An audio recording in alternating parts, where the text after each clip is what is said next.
I'm here talking to Stephen Terrass. We're going to ask him a few questions about his brand Terra Nova. From the beginning, you made the decision to avoid fillers, binders and all those other manufacturing additives in the Terra Nova products. When almost every other supplement company uses them, why did you choose not to? Well, it was a challenge, I have to say. It's very rare to find any companies in the world now that don't use manufacturing additives, particularly for broad-based nutritional supplements. And there's a reason why they don't make that decision. And one of the main reasons is because it is almost impossible to manufacture formulations with the kind of composition of our formulas without them. Essentially, there are at least 4 or 5 reasons why I would say that decision was a no-brainer for me. First of all, if you had a person who was taking, for example, an iron formulation, it had 20 milligrams of iron bisglycinate, and another one had 20 milligrams of iron bisglycinate, but was laden with fillers, binders, flowing agents, disintegrants, lubricants, and other types of manufacturing additives. It wouldn't be that effective. Well, it's not so much about just the effectiveness. It's more about intuitively, what do you think that person's going to select? I have 2 products that are broadly the same price. One of them has additives, one of them doesn't. People are naturally going to choose the one that doesn't have the additives, even if they don't know any reason why they shouldn't have those additives. And from just the standpoint of intuitively understanding what people are going to prefer, I think given a choice, they would invariably choose the one without the additives, particularly if they're not having to pay an arm and a leg more for that benefit. Part of the problem is that manufacturing additives make the job of manufacturing a lot more cost effective. And so when you don't use them, it jacks up the cost of manufacturing, and with certain types of products considerably. It can be huge. Yeah, and this is going to normally then be passed on to the consumer. Now, in Terra Nova's case, we made the decision not to pass that added expense on to the consumer, and people are always shocked how we can have products on the market at often lower prices than the other premium brands, and yet we're working with additive-free formulations, and we're using the freeze-dried organic plants instead of the typical commodity type of plant ingredients, and this is all part of our philosophy and our approach. It's not to try to use these as excuses to make more profit on the formulations. But the reality is, that yes, people would choose additive-free if they had the choice. Normally, they don't have the choice.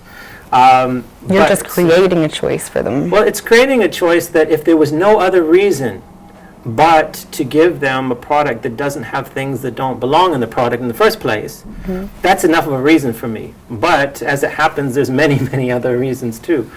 On a purely practical, sense, I think that we have to accept the fact that manufacturing is going to be a challenge.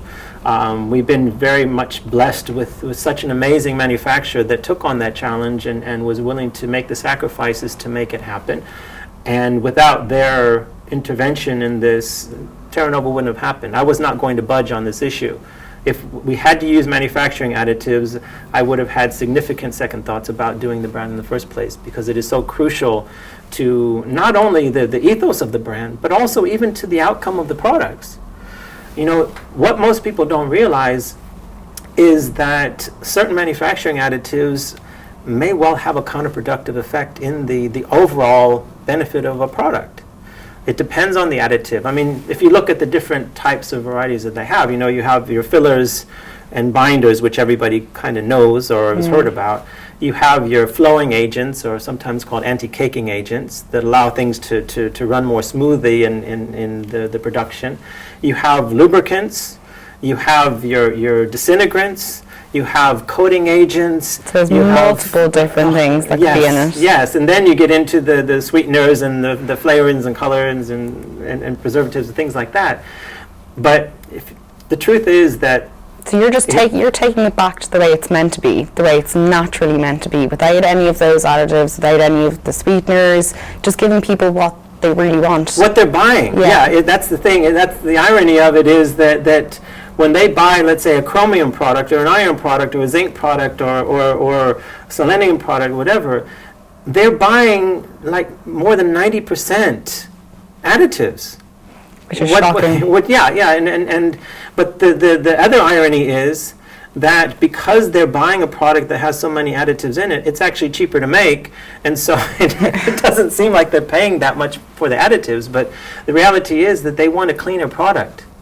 You know, I'm sure you want a cleaner product. I definitely want a cleaner product, But the issue for me, aside from providing pure products, providing people only what they are wanting, providing people only active ingredients, is the fact that because Terra Nova is so much built on the principle of synergy and providing intricate metabolic and nutritional enhancement within the body, that's a very delicate balance.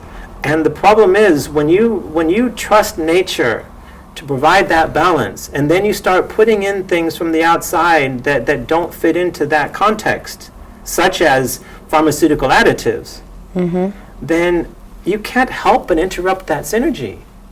You know, it just stands to reason that that's going to happen. And I don't know how much that's going to interrupt it. I don't know to what percentage. And frankly, I don't need to know. If it does it at all, that's too much for me.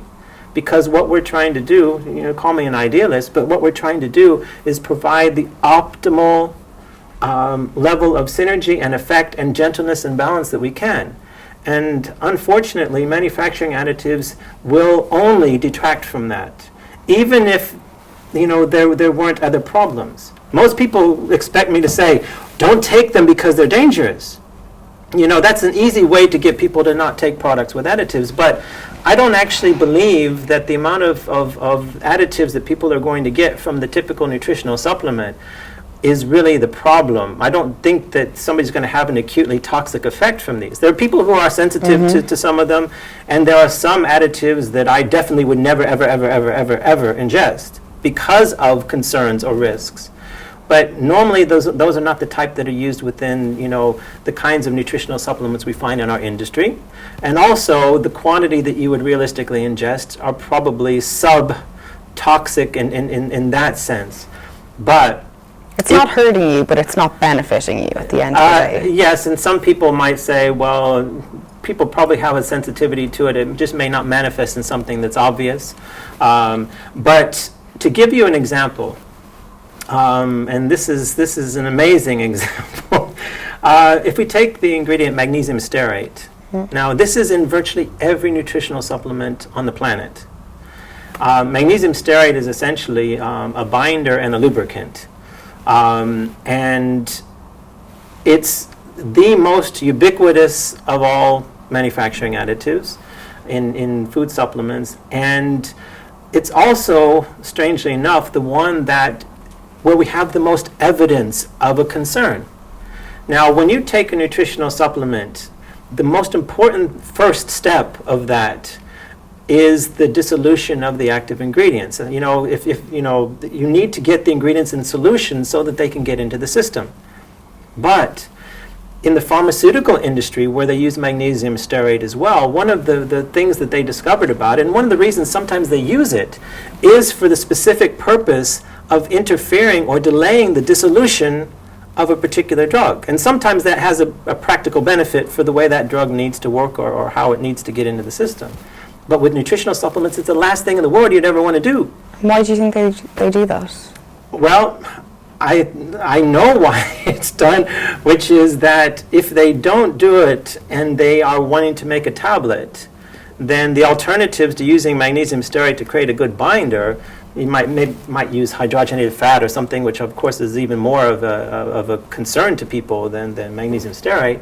Or if you're looking at the lubricating properties of it, if you're making tablets, and because there's a lot of heat generated in the process when you're running on these high-speed machines, the tablets don't eject from the machine as efficiently, and things get sticky, and you get it basically messes everything up, and it can slow down the process. Or if you're making capsules, you put it in there because when you're using the high-speed machines, when they're applying the lids, it's very easy for them to get damaged because it gets sticky. You get a powder that gets on the surface before the capsule gets polished, and you need to have something that's going to lubricate, not create a tackiness to it. So it's the easiest, but... It's the easiest, and when you do it that way with the magnesium stearate or any of the other manufacturing additives, it makes manufacturing cheaper and therefore more profitable. But in the case of magnesium stearate, let's say if you're taking a multivitamin, and this multivitamin will have certain trace minerals like manganese and copper and iron or whatever, and the main absorption sites for those minerals are very, very early in the digestive tract. Just past the stomach. That's some of the prime sites for this to happen. But if you're taking a multivitamin that's laden with magnesium stearate, the concern that I would have is that if you're interfering with the dissolution of those ingredients, then it stands to reason that you're going to interfere with the absorption of those because they might not be freed up for attaching to these so-called carrier proteins in your gut wall to be absorbed properly. And again, I don't have statistics on how much that would affect it. It would depend on the person, the ingredient involved, the amount of magnesium stearate, and so on. But what I know from the research in the pharmaceutical sector, it takes a very, very small amount of magnesium stearate to have an impact on this. So I would be very concerned that even at low concentrations, at least it would have some kind of negative impact. And even if it was 1%, that's 1% too much. But I have a suspicion that it may well be more than that. Yeah, so it's just the what ifs and the doubts and the concerns. That's enough of a reason for me to avoid it. And that's if they had no health concerns whatsoever associated with it. But the reality is that it's come at a sacrifice. It's meant that we had to have more expensive manufacturing, much slower manufacturing. Terranova products cannot be run, as a rule, on these high-speed automated machines. But if you make tablets, you have to use additives. You don't have a choice. Okay. That's why you won't find a Terranova product in a tablet. If you make capsules, you do not need them, but you still find that 99% of all capsule supplements on the market still have them something. anyway. But that they're not essential. So we've made that decision. It was the right decision. And aside from the fact that in principle it's the right thing to do, it also is very likely to get the supplements or the nutrients into your system faster. Mm-hmm. And of course it removes several ingredients that could produce an adverse reaction in people who are sensitive to them. And of course it's giving people what they want, which is just what is active in that product.